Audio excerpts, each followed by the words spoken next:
गांव की गलियों में सुबह की धुंध छाई थी और हवा में बासी रोटी की महक तैर रही थी।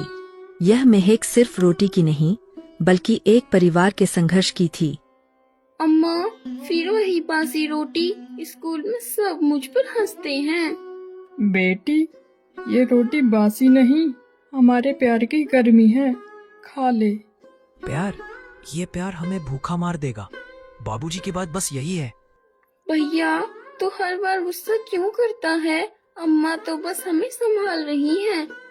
रमेश, गुस्सा छोड़, जो है उसी में गुजारा करना होगा। अम्मा, मैं कोशिश कर रहा हूँ, लेकिन ये बासी रोटी सब मुझे तोड़ रहा है। सुमन की आंखों में आंसुओं की लकीर चमकी, लेकिन उसने उसे पोंछ लिया। रमेश खेतों की ओर निकला और किरण स्कूल के लिए तैयार हुई। सबके पास नई चीजें हैं, मेरे पास बस ये बासी रोटी का टिफिन। किरण, तू फिर उदास है? चल मेरा टिफिन शेयर कर ले, पराठे हैं। मोहन, तुझे क्या पता, ये रोटी सिर्फ खाना नहीं, मेरी मजबूरी है। तो क्या हुआ, तू मेरी दोस्त है। मेरे पास जो है तेरा भी है। तू बहुत अच्छा है मोहन, पर मुझे अपने घर की चिंता सताती है। किरण की आंखों में हल्की चमक आई, लेकिन वह अपनी माँ और भाई के लिए चिंतित थी। स्कूल खत्म होने के बाद वह घर लौटी। किरण, आज खेत में कुछ पैसे मिले, शायद कल ताजी सब्जी ला सकूं।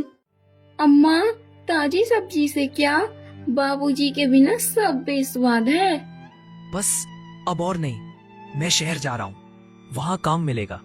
रमेश, तू मेरा इकलौता सहारा है, मत जा बेटा। भैया, तू हमें छोड़ देगा बाबूजी की तरह?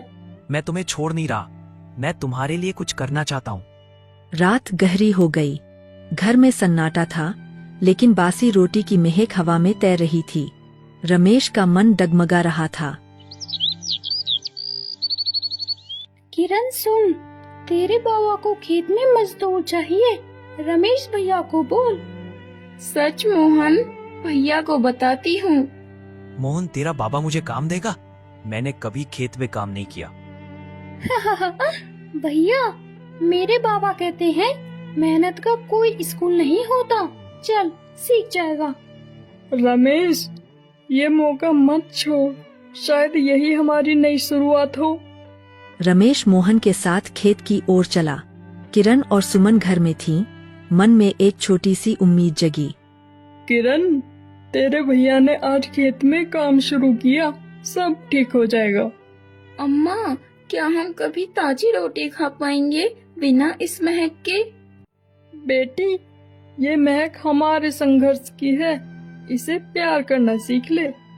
अम्मा, किरण, आज मैंने पहली कमाई की, ये लो सब्जी के पैसे। देखा भैया, मेहनत रंग लाती है।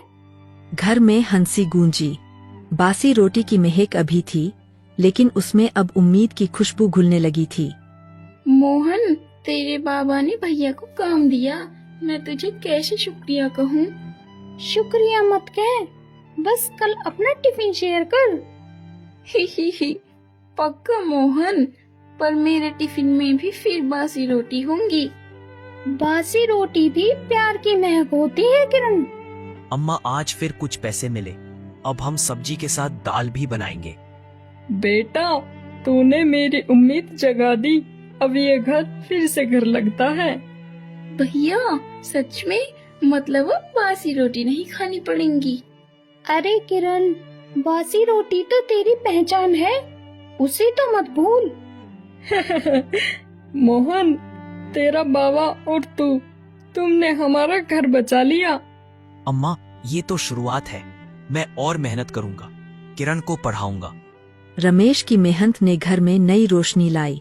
किरण स्कूल में खुश थी, लेकिन बासी रोटी की महक अब भी उनकी कहानी का हिस्सा थी। मोहन, आज मेरे टिफिन में दाल भी है, भैया की कमाई से आई। वाह किरण, अब तो तेरा भी टिफिन मुझसे भी अच्छा है। पर मोहन, बाबूजी की कमी अब भी खलती है, उनकी बातें, उनकी हंसी। किरण, वो तेरे दिल में है, तू उनकी तरह बनना, यही उनकी जीत होगी।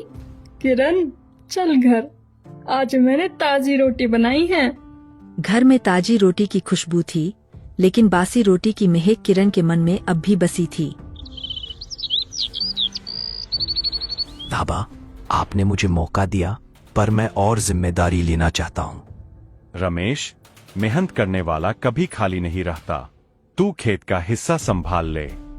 सच बाबा, मैं ये जिम्मेदारी निभाऊंगा। मेरे परिवार को अब भूख नहीं देखनी पड़ेगी। भैया, अब तू हमारे खेत का मालिक बन रहा है। भैया, तू सच में बाबूजी जैसा बन रहा है। रमेश की मेहनत ने गांव में उसका नाम कमाया। सुमन और किरण का मन हल्का था, पर अतीत का दर्द अब भी कहीं गहराई में छिपा था। किरण, तेरे भैया ने हमें फिर से हंसना सिखाया, पर तुझे पढ़ाई पर ध्यान देना है। अम्मा, मैं भी पढ़ूंगी, पर कभी कभी बाबूजी की याद में सब धुंधला हो जाता है। किरण, मैंने तेरे लिए किताबें खरीदी हैं। अब तू सिर्फ पढ़ाई कर। भैया, तूने मेरे लिए इतना किया, मैं वादा करती हूँ मैं मेहनत करूँगी। मेरे दोनों बच्चे मेरी दुनिया हैं। अब ये बासी रोटी भी स्वाद लगती है। घर में खुशी थी, पर किरण के मन में बाबूजी की यादें अब भी थीं। वह स्कूल में मेहनत करने लगी और रमेश खेतों में दिन रात जुटा रहा। किरण, सुना है तू अब क्लास में सबसे तेज है। ये बात बाबूजी को पता होती तो।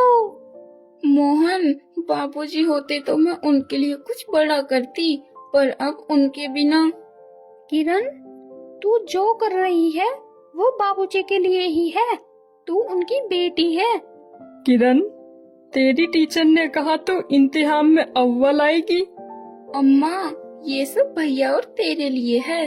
मैं बाबूजी का सपना पूरा करूँगी। किरण की मेहनत और रमेश की जिम्मेदारी ने घर को नई ताकत दी। बासी रोटी की महक अब उनके संघर्ष की निशानी थी।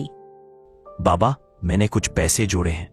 क्या मैं खेत का एक हिस्सा किराए पर ले सकता हूँ? रमेश, तूने मेहनत से मेरा दिल जीता। ये खेत अब तेरा भी है। बाबा, ये मेरे परिवार की जीत है। मैं इसे और आगे ले जाऊंगा। भैया, तूने हमें फिर से सपने दिखाए। बाबूजी को गर्व होता। अब तो रमेश भैया गांव का सबसे बड़ा किसान बनेगा। रमेश ने खेत का हिस्सा लिया और परिवार की जिंदगी में स्थिरता आई। किरण की पढ़ाई और सुमन की हंसी घर को रोशन कर रही थी। रमेश, किरण, आज मैंने ताजी रोटी बनाई। आओ साथ में खाएं। अम्मा, ताजी रोटी अच्छी है, पर बासी रोटी की महक मेरे दिल में बसी है। किरण, वो महक हमारी ताकत है। उसने हमें ये दिन दिखाया। और मैं कहता हूँ ये महक अब गांव की शान है। मेरे बच्चों, तुमने मुझे फिर से जीना सिखाया। अम्मा, भैया, अब हमारी कहानी बासी रोटी की महक से शुरू होकर ताजी रोटी तक पहुँची है। गांव की हवा में बासी रोटी की महक अब भी थी, लेकिन अब वह एक परिवार की मेहनत, प्यार और जीत की गवाही देती थी।